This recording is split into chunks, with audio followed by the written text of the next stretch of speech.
Maybe the other ending clarifies this, but I'm not sure if I really want to play any more of this campaign just to try and figure out how to get it. Well, here I am. Let's talk about the other half of the campaign. The campaign continues where it left off with the first ending. I will assume you either watched the first part or know enough about this DLC, so I'll explain less things. I decided to explore the rest of this region to see if I missed anything. After realizing there's nothing to be seen, I went to a Karma Flower. It brought me to Badlands where I started looking for the mystery region again. I quickly gave up because I didn't see a way to go, so instead I went for the Karma Flower. This time I knew about the stain trick, so getting to it wasn't too bad. It brought me to Verdant and I died, so I went to Torrid. Then I was just kind of going to places, figuring out what to do. Eventually I got bored and quit for 2 weeks. By the time I came back, a new patch had dropped. The patch notes said they had changed the behavior of some creatures. Most notably, barnacles and locusts were changed. They also made warp points visible on the map, unless you're looking at it from the world map. It should definitely be always visible. They also made the purple borders clearly be about the rot. This is where I knew what my objective was. At this point I started trying to spread the rot to other regions, though I didn't know how it really worked.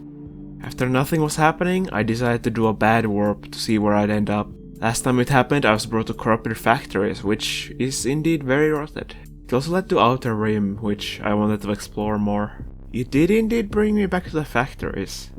Then I went to Outer Rim and made sure not to die again. This region has a constant sandstorm.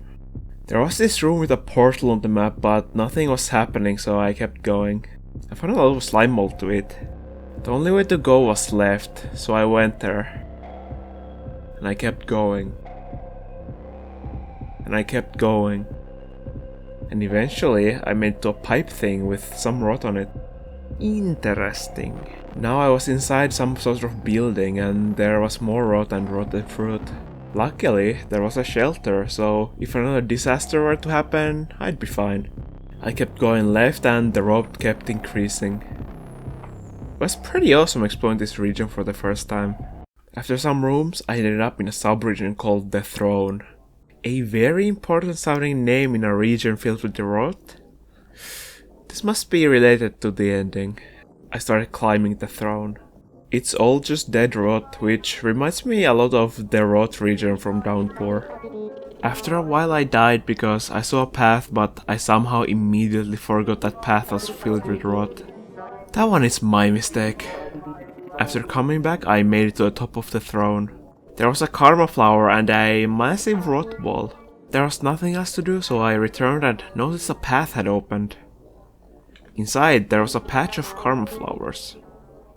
The portal I created led to Station Annex, which is unfortunate as that place is already overwhelmed by rot.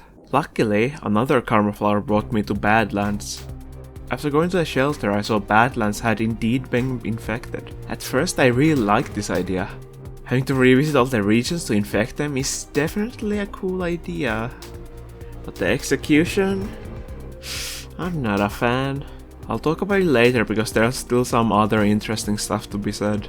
After Badlands, I went to Verdant, where I figured out you can make the melons fall, which turns them into a food source very similar to popcorn plants. Later I died, so I decided to do a bad warp again. I ended up in a new part of Outer Rim. I must say, I kind of hate the song that plays here. It sounds like it's constantly starting over, which just feels bad. Anyway, I explored around and ended up going in a loop accidentally. Then a king vulture came and got me.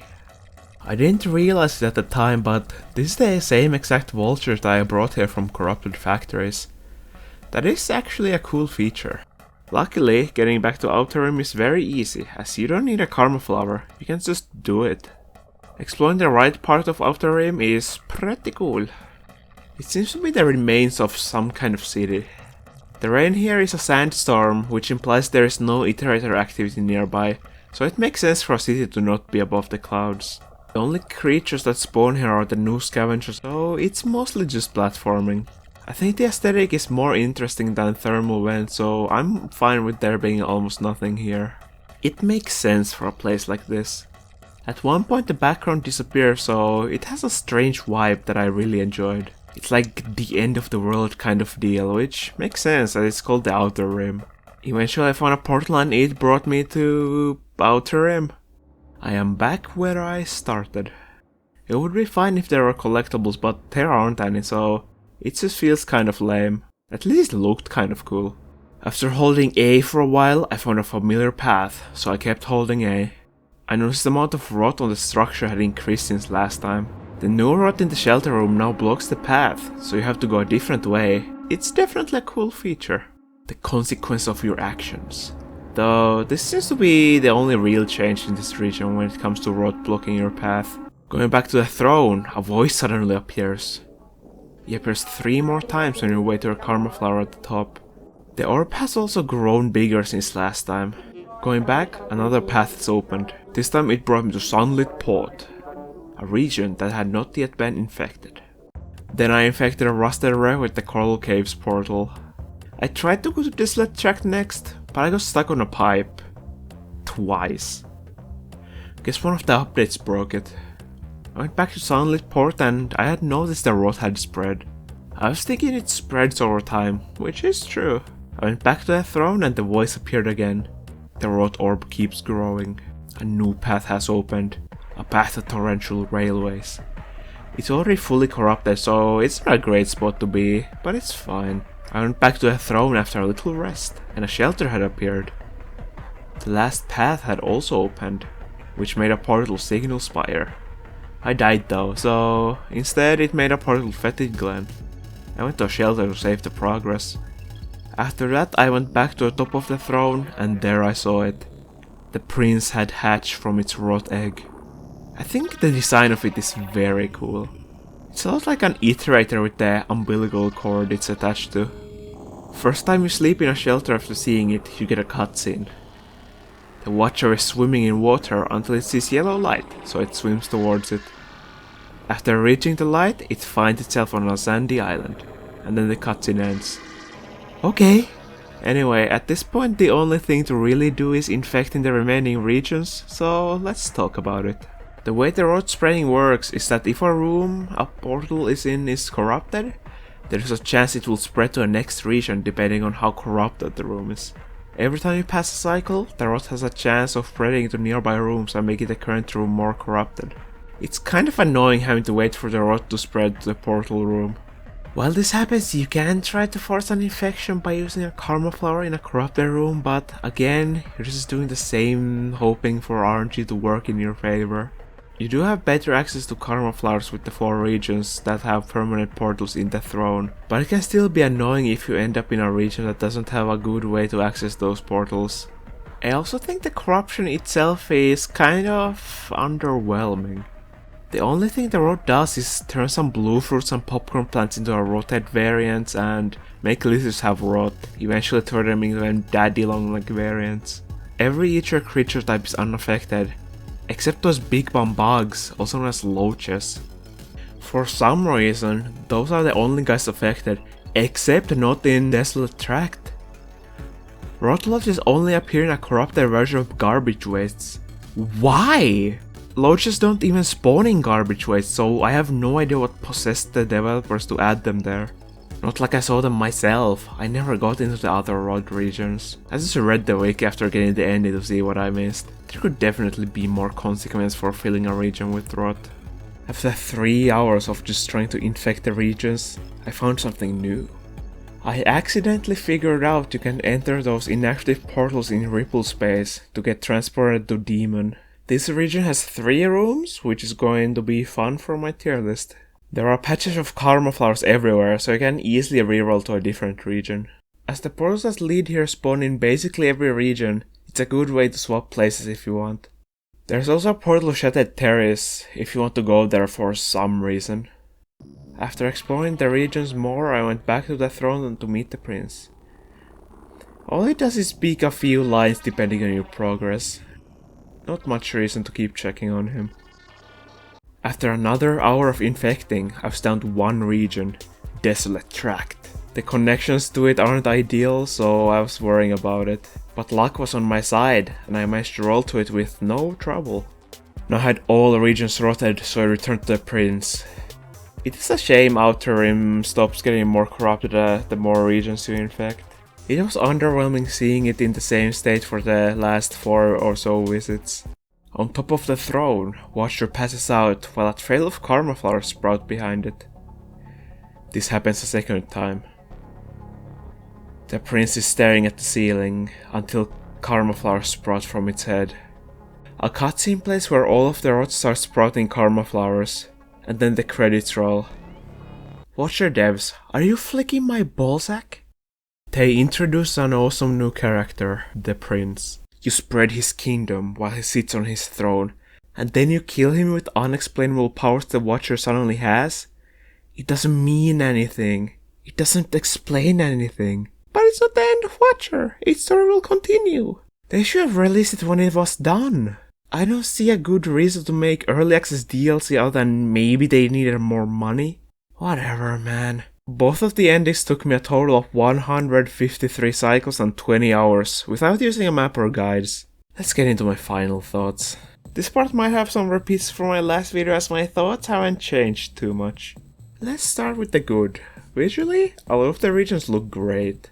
Might be some of the best stuff in the whole game.